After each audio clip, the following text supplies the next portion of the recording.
Hello! పిల్లలు, మనవలు వచ్చి కూర్చోండి. మనం మళ్ళీ భాగవతం, కృష్ణుడి కథలే చెప్పుకుందాం. ఇలాగా యాదవ వీరులకి అంటే కృష్ణుడి సైన్యానికి, రుక్మి సైన్యానికి వీళ్ళిద్దరికీ యుద్ధం ప్రారంభమైపోయింది. అంచేత ఈ కృష్ణుడు రథం తీసి రుక్మిణీదేవిని తెచ్చుకొని తన రథంలోకి ఎక్కించేసుకున్నాడు. అది చూశారు. చూసి వాళ్ళకి కూడా అప్పటికి రోషం వచ్చింది. రోషం వచ్చి వాళ్ళు కూడా ఈ యాదవ సైన్యం మీదకి బాణాలవి వేయడం ప్రారంభించారు. ఈ యాదవులు కూడా వాళ్ళ మీదకి శాపాలవి ఎక్కుపెడుతున్నారు. ధనుష్ట్రంకారాలు చేశారు. ఆ సమయంలో ఈ శత్రువీరులు శ్రీకృష్ణుని సేనను బాణాలతోటి కప్పేశారు. అది చూసింది ఈ రుక్మిణీదేవి. చూసి బెదిరిపోయింది. ఇంచేత తను పెళ్లి చేసుకోవాలి అనే కోరికతోటొచ్చింది కృష్ణుడి రథంలోకి. కానీ ఆహ్, రుక్మి యొక్క సైన్యం ఈ కృష్ణుడిని బాణాలతోటి మూసేశారు బాగాన. మూసేసరికి ఈవిడ బెదిరిపోతోంది. బెదిరిపోతుంటే ఆహ్, బెదిరిపోతోంది కృష్ణుడి ముఖంలోకి సిగ్గుపడుతూ చూసిందిట. చూస్తే అలా రుక్మిణి చూసేసరికి కృష్ణుడు ఆవిడ ముఖం చూసి "ఓ కమలనైనా నువ్వేమీ కంగారు పడకు. నేను నా సైన్యం రుక్మి వాళ్ళ సైన్యాన్ని ఎలాగ చీల్చి చెండాడతామో నువ్వు చూద్దు గాని, నువ్వేం కంగారు పడొద్దు" అని చెప్పి ఆవిడకి ధైర్యం చెప్పి ఇ ఇ ఇలాగ ఆవిడని కాస్త బుజ్జగిస్తున్నాడు. ఈ లోపులో ఈయన బలరాముడు చూశాడు. చూసి ఈ యదువీరులందరికీను మీరు ప్రళయకాలంలో రుద్రుడెలా ఉంటాడో అలా మీరందరూ వాళ్ళ సైన్యం మీదకి విరుచుకుపడాలని చెప్పి ఈయన ఆజ్ఞించాడు.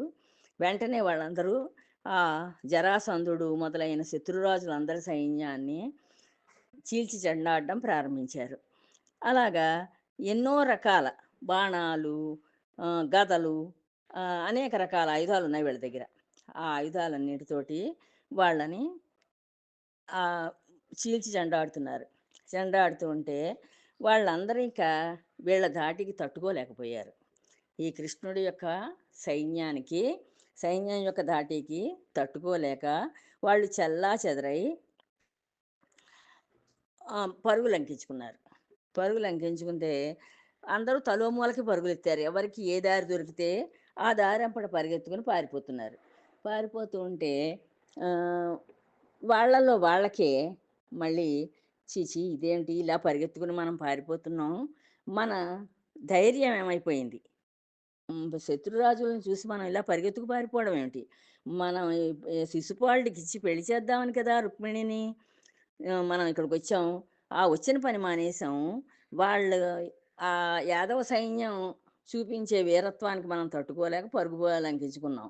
అలా కాదు మనం ఏమైనా సరే శిశుపాలుడికి కాపాడుకోవాలిప్పుడు. అంచేత మనం వాళ్ళ మీద యుద్ధం చెయ్యాలి అని చెప్పి, ఈ జరాసంధుడు వాళ్ళందరినీ లేవగొట్టాడు కానీ, వాళ్ళు మాత్రం మేము మాత్రం చెయ్యం యుద్ధం అని చెప్పి అందరూ పారిపోయారు. పారిపోతే ఈ శిశుపాలుడు ఏడుపు మొహం పెట్టుకుని ఒక చోట దాక్కునున్నాడు. వాడిని చూసారు. వాడి దగ్గరికెళ్ళారు. వెళ్ళి, "ఒరేయ్ శిశుపాలా! నువ్వు ప్రాణాలతోటి బతికున్నావు గదా! అందుకు సంతోషించు. ఇప్పుడు వాళ్ళు శత్రు సై శత్రు సైన్యం మనని చీల్చి చెండాడుతున్నారు. వాళ్ళ చేతుల్లో మన ప్రాణాలు పోగొట్టుకోవడం కంటే, మనం ప్రాణాలు దక్కించుకున్నాం కదా! నీకు ప్రాణం అంటూ ఉంటే బొందిలో, నీకు మళ్ళీ పెళ్ళం అనేది దొరుకుతుందిరా! ఇది కాకపోతే ఇంకొకటి దొరుకుతుంది. మేము ఇచ్చి చేస్తాను నీకు. పెళ్లి కోసం నువ్వు బాధపడొద్దు. మనం పారిపోదాం నడవమని చెప్పి, వాళ్ళు ఎంత దూరం వెళ్ళిపోగలిగితే అంత దూరం పరుగు లంఘించుకొని వెళ్ళిపోతున్నారు ఆ సైన్యం అంతాను. వీళ్ళు ఎన్ని రకాలుగానో వాడిని ఓదార్చారు. ఆ శిశుపాలుడిని ఓదార్చి వాడికి ధైర్యం చెప్పారు. అప్పుడు జరాసంధుడు ఇలా అన్నాడు, శిశుపాలా విను, మానవుడు అస్వతంత్రుడు. బొమ్మలాడించేవాడి చేతిలో కీలుబొమ్మలు ఎలా ఆడతాయి? ఆ కీలుబొమ్మల్ని పట్టుకుని వాళ్ళు ఏం చేస్తారంటే బొమ్మలాట అని చెప్పి ఆ బొమ్మలను ఆడిస్తూ ఉంటారు. ఆ కీలు బొమ్మలను ఆడించేవాడు వాడి చేతులు ఎలా కదిపి ఆడిస్తూ ఉంటే ఆ బొమ్మ అలా ఆడుతుంది. అలాగే మనం అస్వతంత్రులం. అంటే మనకి స్వతంత్రత అంటూ ఏం లేదు. ఈశ్వరమాయకి లోబడిపోయి మనకు సుఖదుఖాలన్నీ వస్తూ ఉంటాయి. దాన్ని బట్టి మనం ఇలా నాట్యం ఆడుతూ ఉంటాం. మునుపు నేను మధురపై పరాక్రమంతోటి 17 పర్యాయాలు దండెత్తాను. నేను మధుర మీదకి 17 సార్లు దండెత్తాను ఏకంగాను. 23 అక్షౌహిణుల సైన్యాన్ని తీసుకుని. కానీ 23 సార్లు కూడా నన్ను వాళ్ళు వదిలేశారు చంపకుండాను. వాళ్ళకి దొరికిపోయాను నేను. వాళ్ళకి దొరికిపోయినా ఈ కృష్ణుడు చంపలేదు నన్ను. వదిలేశాడు. ఇప్పుడు 28 మళ్ళీ నీకు మళ్ళీ 23 అక్షౌహిణులు తీసుకుని నీకు సాయంగా వచ్చాను. నీకు పెళ్లి చేద్దామని రుక్మిణినిచ్చి. కానీ ఈ మాట కూడా వాళ్ళ చేతుల్లో ఓడిపోయాం మనం. నేనెన్నడూ గెలవడంలో హ్మ్, మోదఖేదాలు పొందలేదు. నేను నేను గెలవలేదని చెప్పి నేను ఆనంద నేను ఆనందించడం, బాధపడడం అలాంటివేం అసలు నేను చెయ్యలేదు. దైవ ప్రేరితం ఎలా ఉంటే దైవం ఏం చేస్తే అలా జరుగుతుందిలే అని చెప్పి నేను కాలాన్ని అలాగే గడిపేస్తున్నాను. అంతేకాదు యాదవులకి కాలం కలిసొచ్చింది. ఆ యాదవులందరికీ కూడా ఇప్పుడు కాలం కలిసొచ్చింది. అంచేత వాళ్ళు గెలిచారు. మనం ఓడిపోయాం. ముల్లోకాల్లో ప్రసిద్ధిగన్న విక్రమా విక్రమార్కుల విక్ర విక్రమార్జులమైన మనం ఈ గోవిందుడి చేతుల్లో ఓడిపోయాం. కాలం మనకి అనుకూలించినప్పుడు మనం మళ్ళీ వాళ్ళని ఆహ్, వాళ్ళకి వాళ్ళని హింసిద్దాం. అంచేత ఇప్పుడు మనకు చెడ్డ కాలం కనుక మనం ప్రాణాలు దక్కించుకొని పారిపోవడమే మంచిది అని చెప్పి ఆ శిశుపాలుడికి ధైర్యం నూరిపోశాడు. ఇలాగా ఈ జరాసంధుడు అతని చెంతనున్న సామంతరాజులకి శిశుపాలుని మనోవేదన తొలగించారు వీళ్ళందరూ కలిసి. వాడు బాధపడిపోతున్నాడు. వాడికి రుక్మిణి కావాలి. రుక్మిణి కోసానని వచ్చాడు పెళ్లి చేసుకొని వెడదామని. కానీ ఈ ఈ యాదవ వీరులు కృష్ణుడు చేతుల్లో ఓడిపోయారు వీళ్ళందరూను. ఈ జరాసంధుడు మొదలైన సైన్యం అంతాను. ఓడిపోవడంతోటి వీళ్ళందరూ కలిసి మళ్ళీ ఆ శిశుపాలుని ఓదార్చి, "నీకు పెళ్లి బతికున్నావు కనుక ఎప్పుడో అప్పుడు పెళ్ళవుతుందిరా బాబు! నడవండి వెళ్ళిపోదాం" అని చెప్పి వాళ్ళ పరివారంతోటి, సైన్యంతోటి వాళ్ళ నగరాలకి వెళ్ళిపోయారట. అంతటా ఆ రుక్మిణి ఆవిడ అన్న రుక్మి. ఆవిడ అన్న పేరు పెద్దన్న గారి పేరు రుక్మి గదా! ఆయన ఏం చేశాడు, కృష్ణుడు రాక్షస వివాహంతోటి తన సోదరిని ఎత్తుకుపోతున్నాడని ఆహ్, ఓదార్చలేక ఒక అక్షౌహిణి సేనతోటి యుద్ధ సంరంభం ప్రారంభించాట. సారథితో ఇట్లా అన్నాడు. ఓ సారథి వాళ్ళని మళ్ళీ మనం తరుముకుంటూ వెడదాం అని చెప్పి ఈ రుక్మిణి అన్నగారు ఈ కృష్ణుడు రుక్మిణి కలిసి ఒక రథంలో వెళ్ళిపోతున్నారు. వెళ్ళిపోతుంటే వాళ్ళని వెంబడించాట. నేను భీష్మక ప్రభువుని పుత్రుడిని. నేను భీష్మక మహారాజు కొడుకుని నేను. అంచేత నేను పారిపోనన్నాడు. నేను పారిపోను. నేను వాడిని ఎదిరిస్తాను కృష్ణుడిని. నా చెల్లెల్ని ఎత్తుకుపోతున్నాడు అని చెప్పి నేను మహాబలవంతుడిని అంచేత పిల్ల పిల్ల చిన్న పిల్లలు ఎలా పారిపోతారో అలా పారిపోతే ఎలాగా నా చెల్లెల్ని తీసుకుని వస్తాను ఈ గొల్లవాడిని ఓడించేసి అని చెప్పి ఆయన వీళ్ళ వెనకాల తరుముకుంటూ వెళ్ళాడు. ఇలా ఈ రుక్మి ఏం చేశాడు, తన శౌర్య తనకి ఎంత సామర్థ్యం ఉందో అని తనకి తెలియదు. తన శౌర్యం ఎంతో కూడా తెలియదు. తెలియక ఆ రథసారథిని గద్దించి వాళ్ళని ఈ యాదవుల్ని హ్మ్. కృష్ణుడిని పిలుస్తున్నాడు. "ఓ యాదవా! వెనదొంగ ఆగు! నువ్వలా పారిపోతున్నావేమిటి? వెళ్ళిపోకు. ఉండు నేనొస్తున్నాను నిన్ను తరుముకుంటూనని" చెప్పి నాతోటి యుద్ధం చెయ్యి అని చెప్పి ప్రకటించి ధనుష్ట్రంకారం చేశాడు. చేసేసరికి ఈ కృష్ణుడు హ్మ్. ఆయన వెళ్ళిపోతున్నాడు అలాగేను. వెళ్ళిపోతూ ఉంటే ఈ ఈయనంటున్నాడనమాట. "నువ్వు మా చెల్లెల్ని తీసుకుని ఎందుకలా వెళ్ళిపోతున్నావు? నువ్వు మాతోటి సమానమైన వాడివా? నువ్వేనా మాతోటి సమానమైన రాజువేటి? నువ్వేం రాజువు కాదు కదా! నువ్వు యా నువ్వెంత వాడివి అసలు? నీ వంశమేమిటి? నువ్వెంత గొప్పవాడివి. ఎక్కడ పుట్టావో, ఎక్కడ పెరిగావో కూడా నీకు చెప్పుకోలేవు కదా! నీ ప్రవర్తన ఎలాంటిది? ఇలా ఈ కృష్ణుడిని రకరకాలుగా మాట్లాడుతున్నాడనమాట. ఏ మాట్లాడి ఈయన అలా తరువుకొస్తున్నాడు. ఈ రుక్మి. తరుముకొస్తూ ఉంటే, "మా చెల్లెల్ని వదిలేయి" అని చెప్తున్నాడు. "నువ్వు వదలకపోతే నేను అగ్నిజ్వాలల్లాంటి బాణాలతోటి నిన్ను కొడతాను. నిన్ను సంహరిస్తాను" అని చెప్తున్నాడు ఈ రుక్మి కృష్ణుడితోటి. చెప్తూ అలా వెంబడిస్తూ వచ్చాడు. వచ్చి ఆహ్, ఈ కృష్ణుడేం చేశాడు, ఒక 3 బాణాలెట్టి కొట్టాడు. విన్నాడు.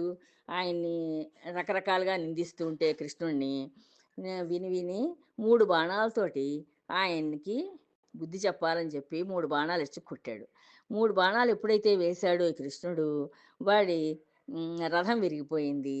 పైన ఉన్న జెండా విరిగిపోయింది. వాడి ఒంటి మీద ఉన్న కవచం తొడుక్కొని వస్తాడు కదా! మరి యుద్ధంలోకి మన శరీరానికి దెబ్బలు తగలకుండా. ఆ కవచం చిట్లిపోయింది. రథం విరిగిపోయింది. నేల మీద పడిపోయాడు. నేల మీద పడిపోయి కూడా ఇంకా యుద్ధం చేస్తున్నాడు. చేస్తూ ఉంటే అప్పుడు కృష్ణుడు ఏం చేశాడు, ఇంకా అతనితోటి మళ్ళీ యుద్ధం ప్రారంభించి బాణాలు వేశాడు. ఆ రుక్మి కూడా బాణాలు వేస్తున్నాడు. వేస్తే వాడి బాణాలని కూడా విరగ్గొట్టేశాడు కృష్ణుడు. ఆ బాణాలు వేసే ఆహ్, ఓహ్, అంబుల పొదిని, బాణాలని కూడా విరిచేశాడు ఈ కృష్ణుడు.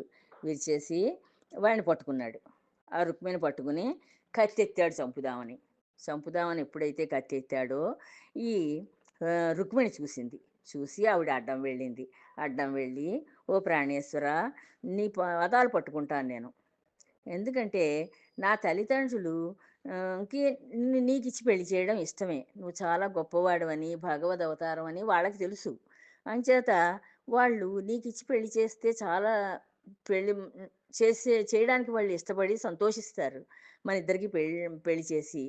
అలా ఆ టైములో ఆ సమయంలో నువ్వు వాళ్ళ పెద్ద కొడుకుని చంపావనుకో, ఆ పుత్రశోకంతోటి వాళ్ళు చాలా బాధపడిపోతారు మన పెళ్లి టైంలోను. అలా వాళ్ళని నా తల్లిదండ్రులని బాధ పెట్టడం నాకిష్టం లేదు. అంచేత నీ పాదాలు పట్టుకుంటాను. నువ్వు నా అన్నని క్షమించు. వాడు మంచివాడని నేను క్షమించమంటం లేదు. వాడు దుర్మార్గుడని నాకు తెలుసు. నీకు తెలుసు వాడు దుర్మార్గుడని. అంచేత నువ్వు నా అన్నని మాత్రం ఆహ్, మంచి మనస్సుతోటి కరుణించు అని చెప్పింది. నువ్వు దయతలచు వాడి మీద. దయతలిచి వాడిని వదిలిపెట్టు. మా అన్నని మాత్రం చంపొద్దు అని ప్రాధేయపడింది. ప్రాధేయపడితే ఈయనకి కూడా చాలా జాలేసింది. జాలేసి, అయ్యో! కొత్త పెళ్లి కూతురు ఈవిడ. ఈవిడ కళ్ళంపట నీళ్లు పెట్టుకుని బాధపడుతోందని చెప్పి, ఆ రుక్మిణి గట్టిగా పట్టుకున్నాడు. పట్టుకుని తల, తల గొరిగాడు కొంత కొంత. అది కూడా పూర్తిగా కాకుండా కొంత కొంత మేర తల తీసి, తలంతా గొరిగి, ముఖం మీద ఉన్న మీసాలు, కనుబొమ్మలు, చెంపలు ఇవన్నీ కూడా గీసేశాడు. గీసేసరికి అప్పుడు ఈయన బలరాముడు చూశాడు. చూసి, "కృష్ణ, ఏమిటిది? ఇలా చేస్తే ఏం" ఇప్పుడు ఆయన ముఖం ఎలా చూపించుకోగలుగుతాడు ఇతర రాజులకి, తన రాజ్యంలో ఉన్న ప్రజలకి, తన తల్లిదండ్రులకిను. ఇది ప్రాణం తీసేసినా పర్వాలేదు కానీ, ఇలాంటి పని చేసావు నువ్వు. ఇప్పుడు ఈయన ఎవరికీ ముఖం చూపించుకోలేక, చచ్చినవాడు కాకుండా బతికుండి కూడా ఈయన చచ్చినవాడితోటి సమానంగా అయిపోతాడు. సంఘానికి మొహం చూపించుకోలేడు కదా! అని చెప్పి ఈయన చెప్పి వాడిని వదిలేసెయ్యి. వాడు దుర్మార్గ పనులు చేసి నీకివ్వకుండా ఆవిడ ఇష్టం లేకుండా వేరే వాడికిచ్చి పెళ్లి చేద్దామని అతను ప్రయత్నాలు చేశాడు కనుక, నువ్వు వాడికి తగిన శాస్తి చేసేసావు కనుక ఇంక వదిలేసేయి. ఇంకా ఏం శిక్షించకు అని చెప్పి అన్నగారొచ్చి చెప్పేసరికి ఈయన వదిలేసాడు ఆ రుక్మిణి. వదిలేసేసరికి ఆహ్, ఉ ఈ ఈ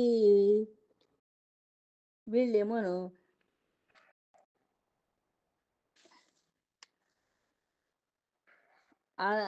నువ్వు దూరంగా వెళ్ళిపో. ఇంకిక్కడ ఉండొద్దసలు. నువ్వు ఈ చుట్టుపక్కల ఉండడానికి వీల్లేదు అని చెప్పారు. వాడినేమో ఆ రుక్మిణి దూరంగా పంపించేశారు. పంపించేసి ఆహ్, "ఓ రుక్మిణి, నువ్వు మాత్రం మా కృష్ణుడు నీ అగ్రజుడిని, నీ అన్నగారిని ఇలా పరాభవించాడని చెప్పి నువ్వు బాధపడొద్దు. ఎవరి కర్మ ఎవరు చేసుకున్న కర్మని వాళ్ళే అనుభవించాలి. ఈ జీవుడు చేసుకున్న కర్మని ఇప్పుడు ఈయన అనుభవిస్తున్నాడు. ఆయన భగవంతుడని నీకు తెలుసును కదా కృష్ణ పరమాత్మ. అంచేత ఆయన చేతుల్లో ఏం లేదు. ఆయనేం చేయలేదు. ఈయన చేసుకున్న కర్మలే ఈయన్నిలాగా హ్మ్. శిక్షింపజేశాయి అని చెప్పి, "నువ్వేం బాధపడ దాని గురించి నువ్వు బాధపడి నా తమ్ముడినేమనొద్దు" అని చెప్పి కూడా ఈ బలరాముడు ఈ రుక్మిణికి చెప్పాడు. ఎవరు చేసుకున్న కర్మ వాళ్ళే అనుభవిస్తారు. అంతేనే గాని అది భగవంతుడిని నిందించక్కర్లేదు, ఎదుటి వాళ్ళని నిందించక్కర్లేదు అని చెప్పాడు. యాహ్! ఇలాగా ఈవిడికి కాస్త ధైర్యాన్ని చెప్పి ఆహ్, ఈ ఈ బలరాముడు బలరాముడు ఇంకా ఎంతో ఈ ఇక్కడ రుక్మిణీ ఆటలు నేర్పాడు. దేవితోటి అనేకమైన విషయాలు చెప్తున్నారనమాట. ఆవిడని ఎలాగోలాగా ఓదార్చాలి. ఎంచేతంటే అన్నగారికి పరాభవం జరిగిందని కూడా ఆవిడ బాధపడుతోంది. ఆయన ఏం చేశాడంటే అన్నగారు, నేను ఈ రుక్మిణిని ఆహ్, తీసుకుని ఈ కృష్ణుడిని ఓడించి రుక్మిణిని తీసుకుని గాని నేను మళ్ళీ నా రాజ్యంలో ప్రవేశించను. నా తండ్రి గారి రాజ్యంలో ప్రవేశించను, అక్కడికి వెళ్ళను అని చెప్పి శపథం చేసి వాళ్ళ ఊరు బయటే అలా ఉండిపోయాడు. ఈయన ఈ బలరాముడు ఈ రుక్మిణితోటి అమ్మా ఈ మానవులు ఈ ఇదంతా ఈ జీవితం శాశ్వతం అనుకుంటారు. ఈ డబ్బు శాశ్వతం అనుకుంటారు. అనుకుని కావలసిన వాళ్ళని అన్నతమ్ముల్ని, అక్క చెల్లెళ్ళని అందరినీ హింసిస్తూ ఉంటారు. వాళ్ళ యొక్క ఆస్తిపాస్తులు లాక్కుంటారు. వాళ్ళ ధన సంపాదనని తీసుకుంటారు. ఇలా రకరకాలుగా హింసిస్తారు. కానీ ఈ డబ్బు శాశ్వతం కాదు, ఈ సుఖం శాశ్వతం కాదు, ఈ శరీరం శాశ్వతం కాదు అనేది విషయం మాత్రం వాళ్ళు గ్రహించలేరు. ఆహ్, ఎ ఒక ఘటనలో చూడు ఒక అక్కడ బిందె నీళ్ళు కానీ, లేదంటే ఒక బకెట్ నీళ్ళు గానీ, ఏవైనా ఉంటే, లేదు ఒక చెరువులో కానీ, ఈ ఆకాశం, సూర్యుడు, చంద్రుడు వీళ్ళు అందులో ఆ నీళ్ళలో కనిపిస్తూ ఉంటారు. కనిపిస్తూ ఉంటే, ఆహా! చంద్రుడు ఎంతమంది చంద్రులున్నారో మన నీళ్ళలో ఉన్నారని చెప్పి వాళ్ళు ఊహిస్తారు తప్పించి, ఆకాశంలో ఉన్న చంద్రుడే ఇలా ఈ నీళ్ళల్లో ప్రతిబింబించాడని తెలుసుకోలేకపోతారు. అలాగే ఈ ప్రాణులందరిలోనూ కూడా భగవంతుడైన ఈ కృష్ణ పరమాత్మ యొక్క ఆత్మలే ఉన్నాయి. ఇవన్నీ భగవదాత్మలే. ఈ జీవులన్నీ కూడా భగవదాత్మలేను. కానీ ఈ రూపాలు వేరవడంతోటి వాళ్ళు వేరు, వీడు శత్రువు, నాకు వాడు మిత్రుడు, వీడిని చంపాలి, వాడిని ప్రేమించాలి అనే దుర్బుద్ధి కలిగి ఉంటారు ఈ మానవులందరూను. ఈ ధనమే శాశ్వతం అనుకుంటారు. కానీ ఆ ధనం వల్ల సుఖపడదాం అనుకుంటారు తప్ప, అది వాళ్ళకి శాశ్వతంగా ఉండదని కూడా వాళ్ళకి తెలియదు అని చెప్పి, ఈవిడికి రకరకాలుగా మనస్సుకి ఆహ్, మంచి మంచి మాటలు చెప్పి, ఆవిడ మనస్సుని కాస్త ఉల్లాసపరిచి, మామూలుగా ఆ బాధ నుంచి బయటికి తీసుకురావడం కోసమని, ఈ బలరాముడు చాలా ప్రయత్నం చేసి ఆవిడకి చెప్పారు. ఇలా రకరకాలుగా బోధించి, ఈ కృష్ణుడు తన హ్మ్, నగరానికి ఈ అమ్ క్ర రు రుక్మిణిని తీసుకొని ఆయన రథంలో వెళ్ళిపోయాడు.